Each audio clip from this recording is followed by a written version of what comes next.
Greetings, ladies and gentlemen, and welcome to this latest edition of Tales from Outer Space. I hope you enjoy. Story number 1, Adventure, written by British Tea Company. Landing down from the void in a flash of thunder, Thor Odinson emerged from his magnificent entrance and moved through the throngs of fellow Aesir. His armor disappeared off his body in a shimmering light, and he moved through the halls of his home with haste. From the furthest edge of the galaxy, news had finally come. Muspelheim was mobilizing. Ragnarok was nigh. "Father!" the Prince of Asgard shouted as he threw open the two immense gates the size of skyscrapers. The Erinjar stood impassively as Thor moved past them, all the way to the All-Father, whose eye opened to acknowledge his son. One ear lent to Thor's words, another keenly heeding the words of a small raven whispering its findings. I know. The elder Aesir mumbled as he rose from his throne. Part of it was directed to his anxious son, the reserve for his bird. Rising from his seat, the king of Asgard stood and tapped his scepter upon the ground. The lights dimmed momentarily. The holographic displays filled the room. The Einherjar, which had been standing to attention, swiftly departed. Father, dire news! Surtur of the Muspelheim was last seen rallying. I know. Odin snapped irritably as he approached the holograms. Hunan was just informing me of the situation before you loudly barged in here like a drunkard coming home from a night of revelry.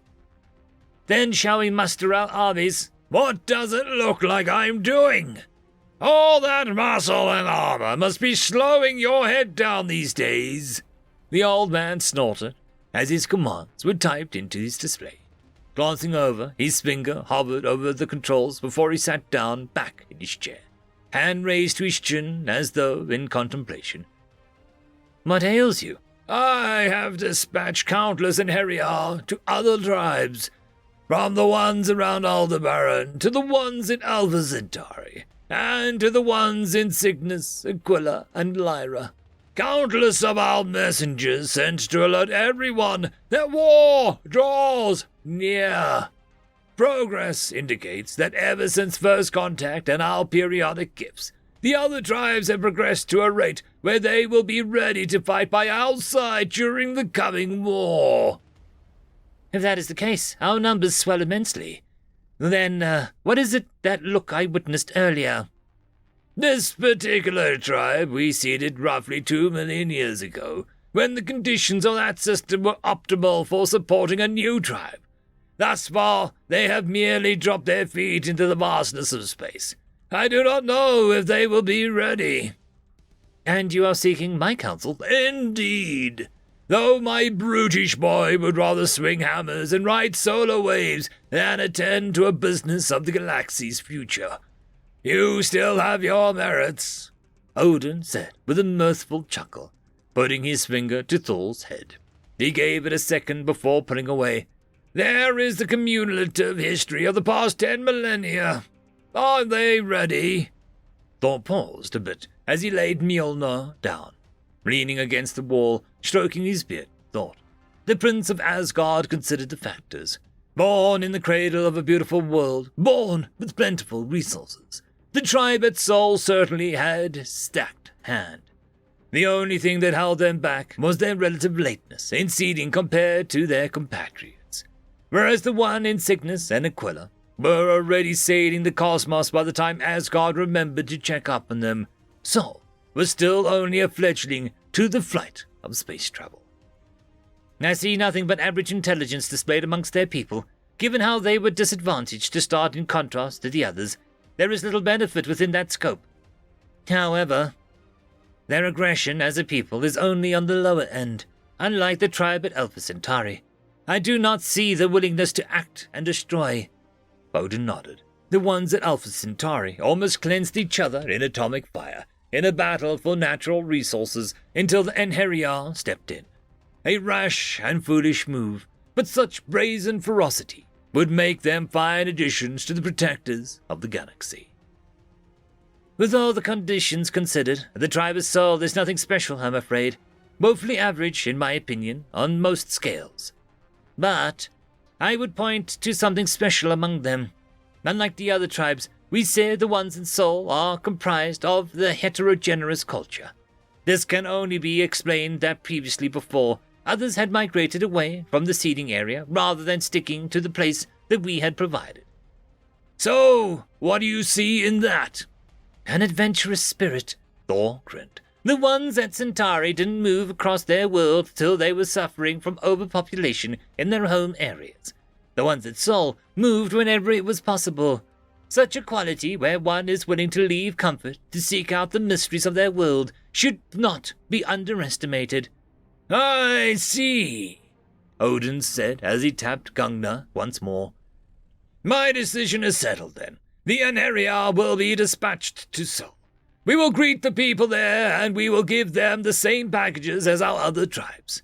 I hope, Thor, that this adventurous spirit which you talk about proves to be a boon enough in the face of Soto's hordes. End of story. Story number 2.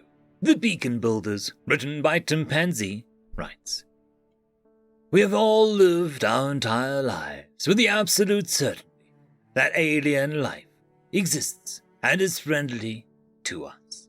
As soon as our technology had advanced far enough to search the heavens, we found the same signal in nearly all frequencies. Someone was screaming into the void, desperate to let us know that we were not alone. These beacons were a source of hope and inspiration for generations as we developed the necessary technology to answer the Beaconbuilders' call. The transmitter we built was powerful, so we sent our message back to the nearest beacon. We waited for years with bated breath as the distance between stars is vast and light travels slow. An answer was expected as soon as the light delay would allow, but it didn't come on that day, nor any day that followed. Nevertheless, the beacons continued to scream their unchanging message of hope in all directions. Many theories were proposed as to why the Beaconbuilders had not answered our call, but ultimately it was nothing more than speculation. We needed to know why they were not responding, and the only way to do so was to go ourselves. The speed of light, which for centuries had thought to be the absolute speed limit of the universe, was conquered, and we bravely went in search of those who inspired us to conceive of such marvels. The distance was great, but so was our resolve. We wanted nothing more than to meet these gods amongst mere mortals.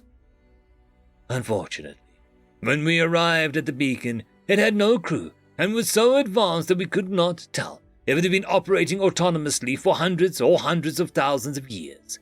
The only clue was an arrow, a beam of light, and a number. The Beaconbuilders had told us which direction to go and how long it would take traveling at light speed. The journey would be more than 10 times the distance that we had already traveled, but we needed to know what happened to them. We arrived at the red giant star for 4 gas giants, 3 rocky planets, and countless orbital debris. It is, to this day, still impossible to visit the homeworld of the Beaconbuilders. In their prime, they must have had billions of rotating cylindrical habitats orbiting their star, but all that remained of that engineering marvel was an impassable cocoon of high-velocity debris caused by a runaway collisional cascade. As a result, little is known of the Beaconbuilders. Analysis has shown that the Beaconbuilders' home star was amongst the first 6% of stars that will ever exist in our universe, and was one of the first with a metallicity high enough to support rocky inner planets where biological life could flourish. They were the first and only life to evolve in the early universe, truly and completely alone. Despite this, they were courageous and raged against the dark. The Beaconbuilders named themselves Humanity, and created the beacons so all who followed would be able to find each other and not be alone. All of us here, all species represented at this assembly, were granted the privilege of growing up together in the light because humanity survived alone in the dark. This is why we, the beneficiaries of humanity's kindness, pledge to uphold their values and morals. All species have the humanity-given right to be guided out of the darkness and into the light. As such, the beacons will be protected and maintained for all eternity, so no one else need feel loneliness that humanity felt when it looked up at the night sky and knew no one looked back. Thus begins the 1094th Annual Assembly of the Commonwealth of the Beacon Keepers. End of story. I would quickly like to thank the T5 channel members and Patreons. Caspar Arnholtz, Cam Maxwell, Barky, Lord Azrakal, It's Difficult to Pronounce, Dragzoon WRE, Holly's Sister, Arcadian. Thank you very much.